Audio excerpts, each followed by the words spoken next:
According to the Zizhi Tongjian written by Sima Guang, on the morning of July 2, 626 AD, Li Shimin, the Prince of Qin, who had been bullied and framed by Crown Prince Li Jiancheng and Prince Li Yuanji of Qi, finally set an ambush at Xuanwu Gate. When the Crown Prince and others were heading to the Linhu Hall for court affairs, he seized the opportunity to execute them all. As the group arrived at Xuanwu Gate, they realized that something was wrong and quickly turned their horses towards the eastern palace to escape. At this moment, Li Shimin called out from behind, and Li Yuanji turned around and shot 3 arrows at him. Due to his nervousness, his bow was not fully drawn and he missed. Li Shimin then shot and killed the Crown Prince. Yuchi Gong, Li Shimin's loyal follower, arrived with his cavalry, shot Li Yuanji's mount, causing him to tumble off. However, the horse of the King of Qin was also startled and threw Li Shimin off. Seeing the opportunity, Li Yuanji tried to strangle Li Shimin. Yuchi Gong loudly rebuked him, and Li Yuanji, realizing he was outmatched, turned and ran towards Emperor Gaozu, Li Yuan's Wude Hall. In the midst of his escape, Yuchi Gong shot him dead, cut off the heads of the Crown Prince and Li Yuanji, and showed them to the public, thus ending the fight for the throne. Fast forward to the Enlushan rebellion in 756 AD at Maweipa, Yang Guifei was about to be ordered by Emperor Xuanzong to hang herself with a white silk ribbon. She remembered her glamorous life in the palace and her imminent death, and was full of regret. Using Taoist magic, she summoned a demon cat to go back in time to the Xuanwu Gate incident. This changed history as Li Yuanji's 3 arrows hit Li Shimin, preventing him from killing Crown Prince Li Jiancheng.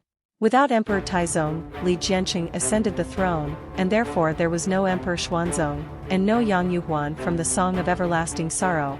The entire history of China after the Tang dynasty was skewed by this demon cat.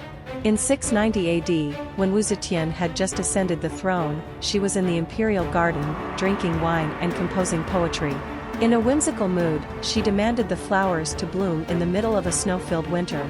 Although the Fairy of Flowers refused reasonably, Wu Zetian, being the empress, insisted on her demand. This angered the celestial court, and all the fairies were banished to the mortal world.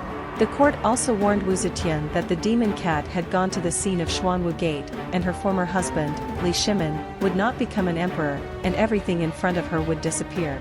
Shocked by the news, Wu Zetian immediately used her Qimenduanjia technique, a form of divination she learned while practicing in Taoist temples, to summon the wind spirits and grass spirits from the Xuanwu Gate incident. The 3 arrows shot by Li Yuanji were blown away by the wind, and Li Shimin's missed arrow was blown back, hitting Crown Prince Li Jiancheng. Then the grass tripped up Li Yuanji, who was trying to escape on foot.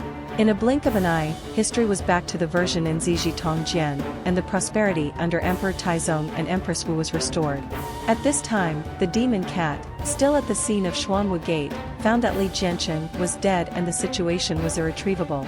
However, it still tried to take the last chance by making Li Shimin's horse stumble.